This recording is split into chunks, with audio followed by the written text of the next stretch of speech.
I've got a couple of trips lined up in my Porsche Boxster GTS, but the car's not quite ready. There's a few little things I'd like to add to it first, including a pair of these.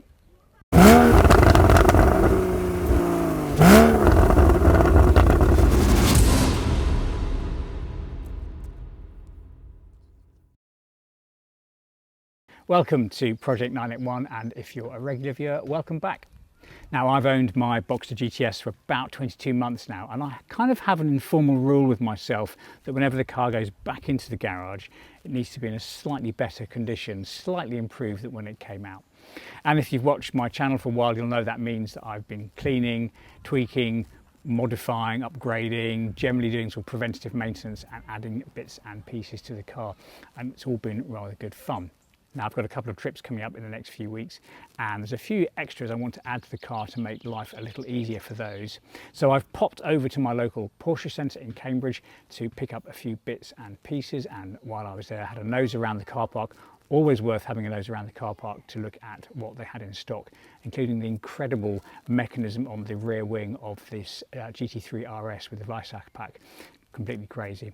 I also ordered a few other bits and pieces from Design 911, which is kind of the equivalent in the UK of Suncoast parts in the US. So I've got some bits and pieces to put on the car, the highlight of which is the LED side repeaters for the front.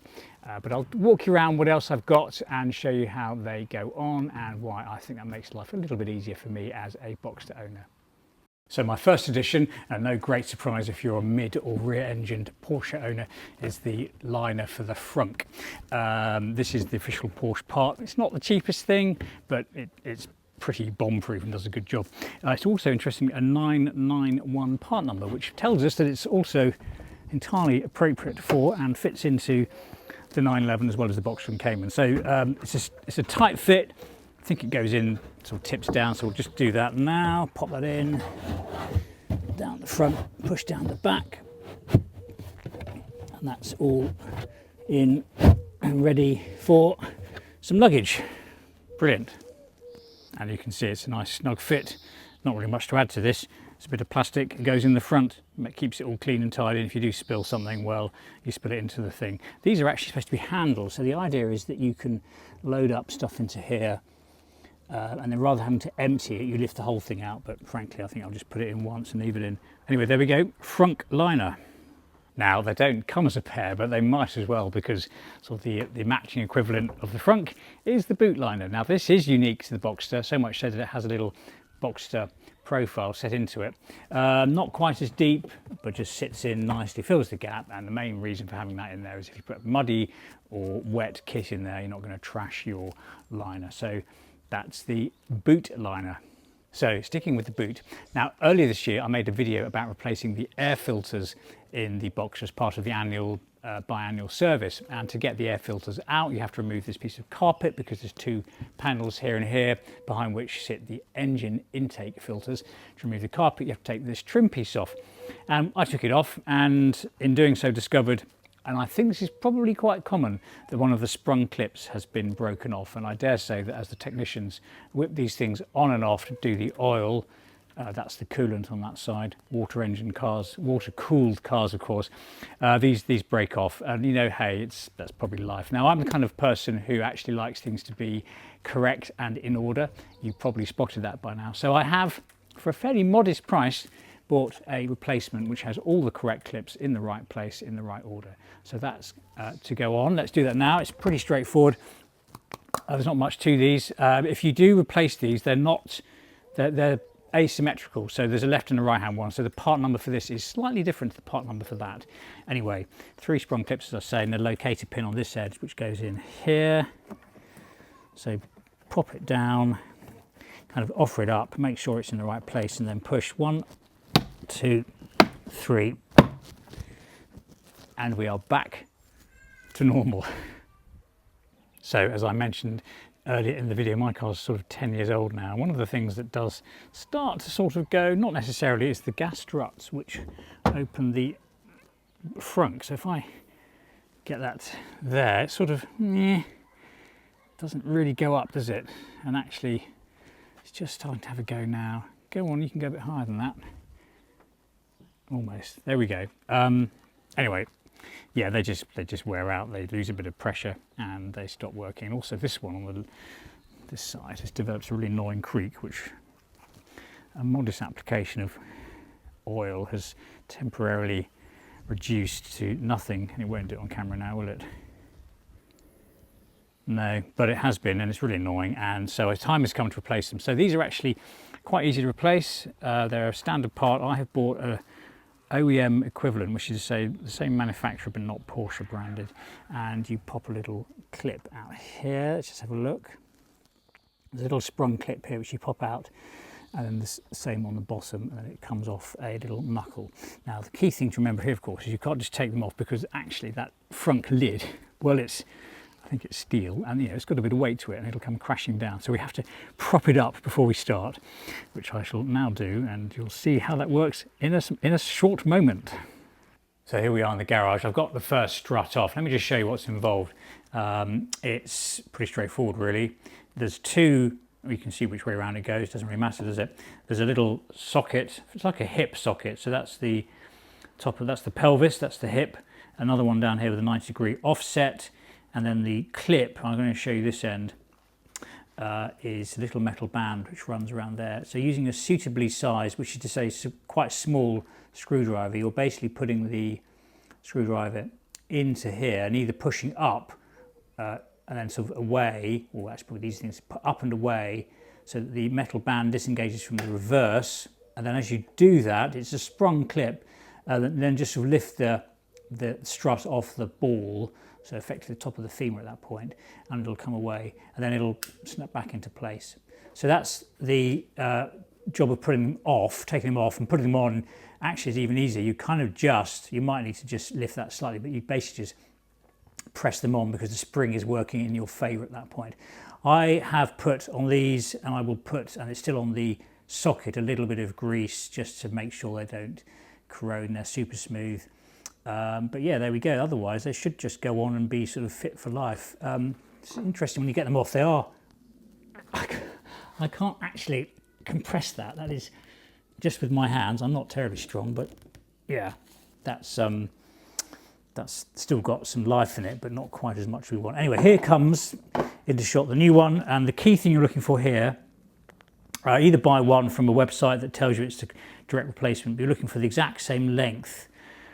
Body and shaft length, and then on here should also be the pressure that they are rated to, and I can see that the ones come off. This is the old one. It's Stabilis Liftomat, and here's my new one made by Stabilis Liftomat, so it's exactly the same thing.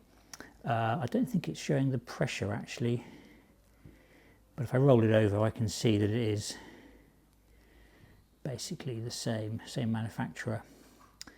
And actually this one's got the 991 part number on it, so lo and behold it's from a 911 A32 A31 here, so we're good to go. Anyway, so that is how you take them off. Let's go and put that one on. So at this point, a quick shot to show you how I'm propping up the front lid. I think one strut will support it, but you don't really want to take the risk, do you, anyway? And here's a good example of why you want a front liner, because when you stuff your ladder in it, well, I mean, it doesn't really matter. But anyway, there we go. So I've put a ladder of a suitable height, which more or less beats the top of the front, and I've put a cloth on because we don't want metal on metal, do we? Right, now that's in, so that's supported. I've already swapped that one. I will now do a close-up of removing this one. Okay, so this really is quite straightforward. We've got the new strut on that side, plus the highly elaborate ladder system in place here. So get yourself with your screwdriver by the side of the car. I'm going to start with the top one just because it's closer to me. So screwdriver goes into that slot, so up and away, and as you come away you want to then just waggle the strut off. Just get a little twist, there we go. Might need a bit of a jiggle on the lid. Nope, that's it, clipping back into place. So this is the challenge. You want to just get the spring disengaged. Neighbour's dog is kicking off. Take the pressure off. There we go.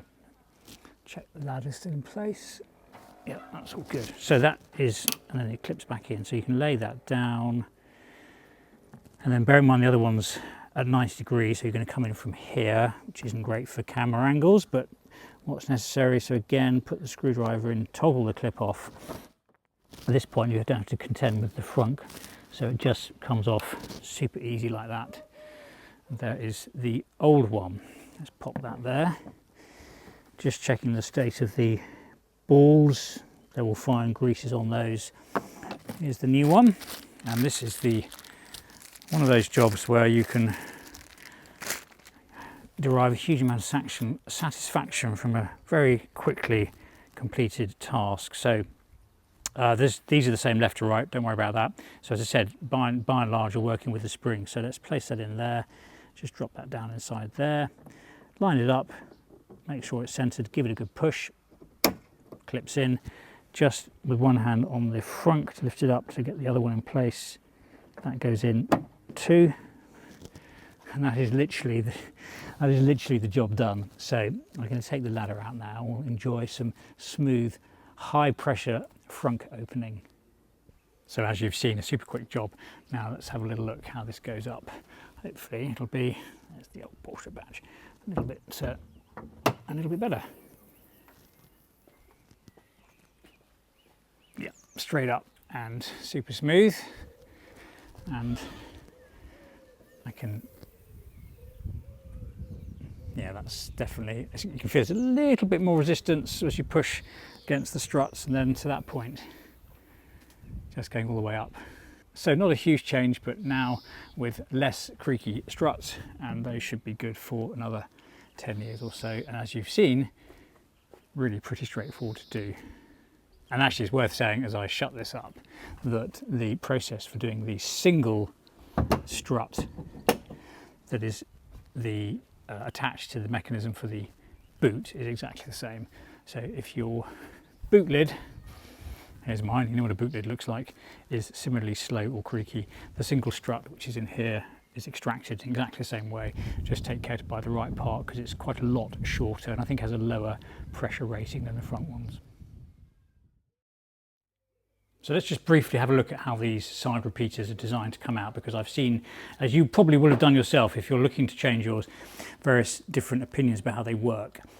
On the reverse, let's just make sure that's dead center. Yes, it is.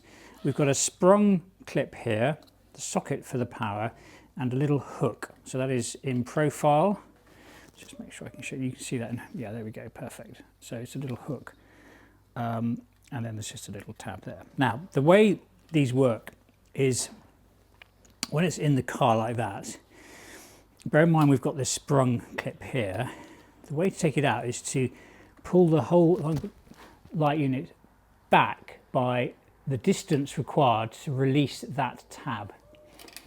So you're pulling against this sprung clip, so you're effectively going against the clip just enough to then tip the front out. So you're pulling back, then the front out, then go forward again, and at that point you're not then having to fight the sprung clip, it just comes straight out. So it's back against the sprung clip, just lift the front foot out of the recess, let it come forward again, then you can pull it out at the back. And there's a tiny little, you might just need a little screwdriver again, just to, or if you've got a longer thumbnail, just to flick up, not remove, just to flick up the tab for the electrical socket there. So that is how those work. And actually, since we're here, we can do a side-by-side comparison, although I've got the wrong ones now, because here's the other one, but that's the, so let's cover on still, that's the OEM equivalent from Design 911. Let's just see if we can show that. Yeah, it's pretty good. I'll take this off actually. Hang on, let's have a look. Let's just take that film off so you can see how they look. And yeah, not much to add to that really. There's the same mechanism on the back of this, so you can see how it is mirrored. You're working against the clip, and there's the sprung, there's the foot down the end. So you're pushing back against the clip, out, release the clip and put it out. Anyway, there we go. Right, let's get that one installed. Okay, so having just shown you how it works in theory, let's now do it in practice. Here we are, left-hand side of my car. So there's no need to move the wheel in or out, particularly you don't need to remove the line of the arch liner. So just slightly clean hand so they're a little bit grippy. We're going to get our fingers on here, a bit of friction, we're going to put it backwards, then lift the front out. So small amount of movement back, tip the front out, go forward again to let the spring come out, and really is as simple as that. And then using our little screwdriver,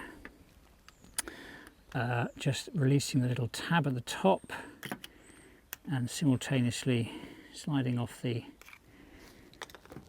socket. There it goes. That is really all it takes. Now I've done this once, which is why it's nice and clean, because you know I like to clean things. So that is what you'll be presented with. That comes off and we can see, as I said earlier, the two tabs.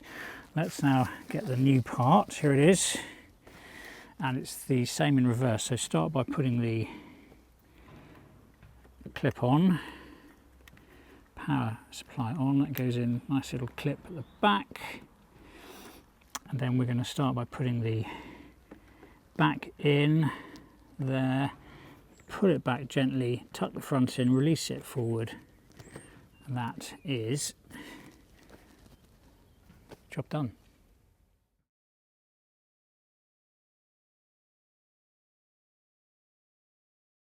So as you can see, a very different design, and the way the light is propagating around here is very different, and I dare say at night that'll look rather good.